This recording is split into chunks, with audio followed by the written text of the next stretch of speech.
Hey guys, welcome back to the science TV Hindi. और 14 दिसंबर 1995 की रात एक ऐसा रहस्यमय भूतिया बस अपने टर्मिनल से निकलती है जिसे ना तो कोई सड़क पर लगे सीसीटीवी कैमरा रिकॉर्ड कर पाया और ना ही इस रहस्य के गुत्थी को सुलझा पाया। किसी तरह से दो शख्स उस भूतिया बस से सुरक्षित बाहर निकल आया। इसके बाद उसने जो कहानी दुनिया को बताया जिसने दुनिया को हैरान कर दिया।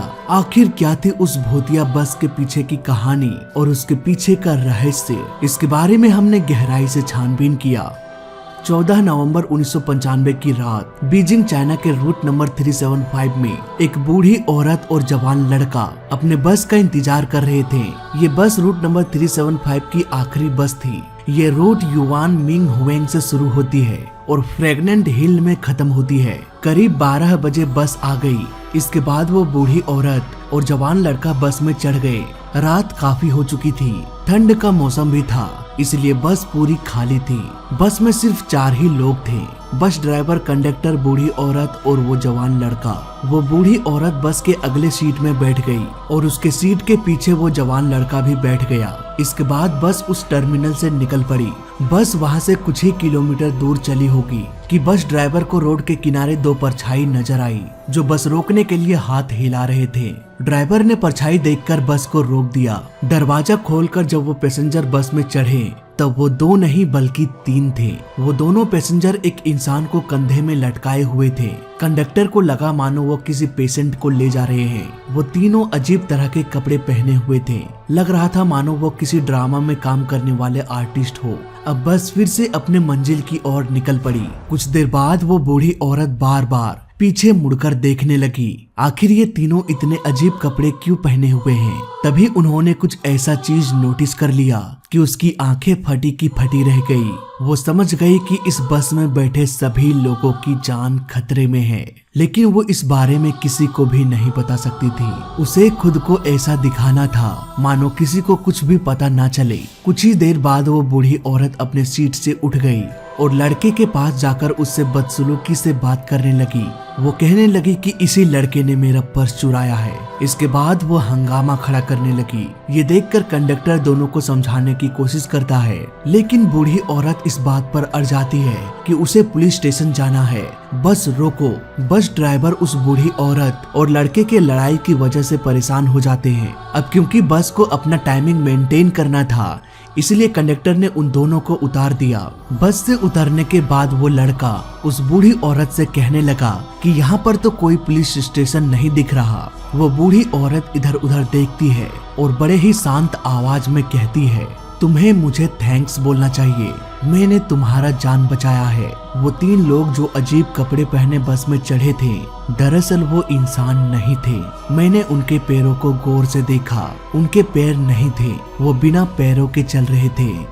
ये सुनकर लड़का भी शॉक हो जाता है। वो उसकी बातों पर विश्वास नहीं करता, लेकिन अब लड़का करता भी तो क्या करता, बस भी निकल चुका था। अब वो उस बूढ़ी औरत को भी अकेले छोड़कर नहीं जा सकता था।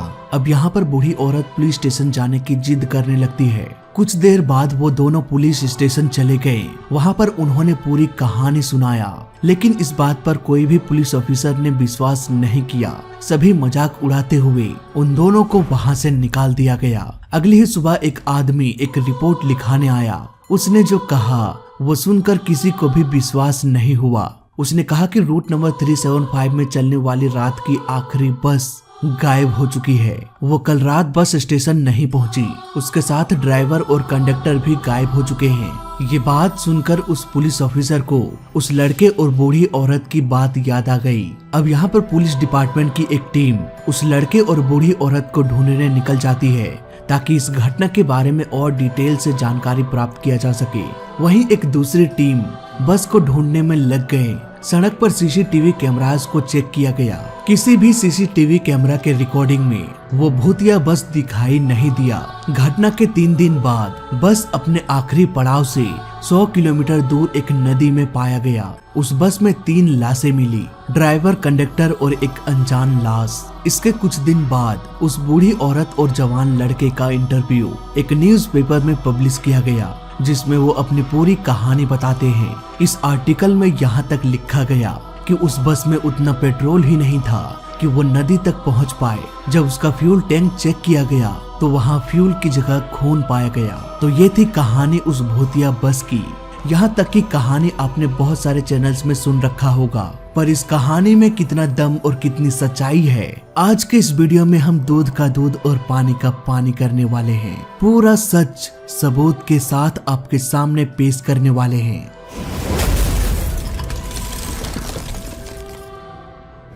दोस्तों, जिस किसी ने भी इस मनगढ़ंत कहानी को लिखा उसने बहुत ही सोच समझ कर लिखा होगा। उसने अपने कहानी में एक ऐसे रास्ते का जिक्र किया जो 1995 में भी एग्जिस्ट करता था, लेकिन उसने एक गलती भी कर दिया। उसने अपने कहानी में एक ऐसा पॉइंट भी ऐड किया जिससे उसकी गलती साफ साफ नजर आती है, और ये पॉइंट है सीसीटीवी कैमरा।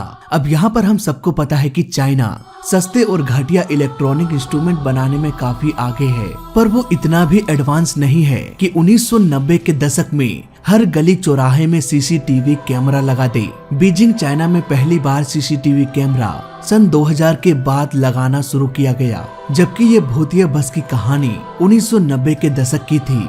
अब आप खुद ही सोचिए, यहाँ पर सीसीटीवी कैमरा है ही नहीं तो रिकॉर्ड क्या होगा। यहाँ पर एक बड़ा सा झूठ पकड़ा गया। आइए अब इस बस का पर्दाफाश करते हैं। इंटरनेट में जहाँ कहीं भी इस घटना को सच्ची घटना बताया गया है, वहाँ पर इस फोटो को दिखाया गया है। अगर इस फोटो को हम गौर से देखें तो हमें इस बस का सिर्फ अगला हिस्सा ही दिखता है। पहली बात तो इस पिक्चर की क्वालिटी इतनी घटिया है कि कुछ भी क्लियर दिखाई नहीं देगा। दरअसल ये फोटो ऐसा है नहीं, बल्कि ऐसा बनाया गया है ताकि इस बस के डिटेल्स को छुपाया जाए। यहाँ पर इस बस में 375 लिखा हुआ है, ये आसानी से दिख रहा है। अगर ये नंबर साफ साफ दिख रहा है तो गाड़ी का नंबर भी साफ साफ दिखना चाहिए था। यहाँ पर जिस किसी ने भी इस फोटो को एडिट किया उसने गाड़ी के नंबर को हटा दिया। यहाँ पर किसी ने एक बस का फोटो लिया, रूट नंबर को एडिट करके 375 लिख दिया और बाकी के टेक्स्ट को मिटाकर इमेज की क्वालिटी डाउन कर दिया ताकि सारे डिटेल्स को छुपाया जा सके। 1990 के दशक में जो बसें बीजिंग में चला करती थी उसके आगे एक नेम प्लेट में रूट नंबर लिखा होता था। यहाँ पर रूट नंबर के नीचे 2 शहरों का नाम भी लिखा होता था जहाँ से ये बस खुल रही है और जहाँ पर ये बस रुकने वाली है। इसके अलावा बस के दूसरे साइड में भी ओरिजिन और डेस्टिनेशन लिखा होता था। ये बस सेम उसी मॉडल का है जो भूतिया बस में दिखाया गया है। रियल में बहुत सारे चाइनीज वर्ड्स बस के आगे लिखा जाता था, लेकिन भूतिया बस में हमें रूट नंबर के अलावा कुछ भी दिखाई नहीं देता। खुद ही सोचिए, रूट नंबर साफ साफ दिखाई दे रहा है जबकि बस का नंबर का कुछ भी अता पता नहीं है। इस बस को अगर साइड व्यू से देखें तो ये काफी बड़ी बस है, 100 से भी अधिक पैसेंजर इसमें यात्रा कर सकते हैं। लेकिन कहानी के अनुसार पूरी बस खाली आ रही थी। बीच में सिर्फ 2 लोग, वो बूढ़ी औरत और नौजवान लड़का सवार हुआ। अब यहाँ पर आप खुद ही सोच सकते हैं, जिस रूट में इतने कम लोग सफर करते हैं उस रूट में इतने बड़े बस को शायद ही कोई कंपनी चलाना चाहेगी। यहाँ अगर कोई छोटे बस को भूतिया बस बताया जाता तो हम हजम कर लेते कि चलो भाई हो सकता है ये भूतिया बस हो। अब देखो, इतने सारे क्लू दिखाने के बाद मुझे नहीं लगता कि और कुछ बताने की जरूरत है। अब बात करते हैं कि ये झूठी कहानी इतना अधिक वायरल कैसे हो गया। कहानी के अनुसार ये घटना नवंबर 1995 की है। 1995 से ये भूतिया कहानी न्यूज़पेपर्स में वायरल होने लगी, लेकिन इन रियलिटी नवंबर के महीने में 1995 में कोई भी न्यूज़पेपर्स ने इस कहानी को नहीं छापा। दरअसल इस खबर को सबसे पहले बीजिंग इवनिंग न्यूज ने छापा था। ये न्यूज इतना बदनाम न्यूज है कि कोई भी मनगढ़ंत भूतिया कहानी पब्लिश कर देता है। विकिपीडिया में भी इस न्यूज का एक आर्टिकल आपको मिल जाएगा। मतलब कि 1995 से आज तक ये बदनाम ही है। भूतिया बस की कहानी इसी बदनाम न्यूज़पेपर ने बदनाम कर दिया। और जैसा कि हम सभी जानते हैं, भूतिया कहानी या मिस्टीरियस कहानी बहुत ही तेजी से वायरल होती है। लोग ऐसे ही कहानी देखना सुनना पसंद करते हैं, इसीलिए यूट्यूब में भी बहुत सारे चैनल्स इसी तरह की कहानी बताकर आज तक भी जिंदा है। हमारा मकसद है ऐसे घटिया कहानियों को एक्सपोज करना और उसके पीछे की सच्चाई आपके सामने रखना। तो आज की वीडियो के लिए बस इतना ही। मिलते हैं किसी और वीडियो में।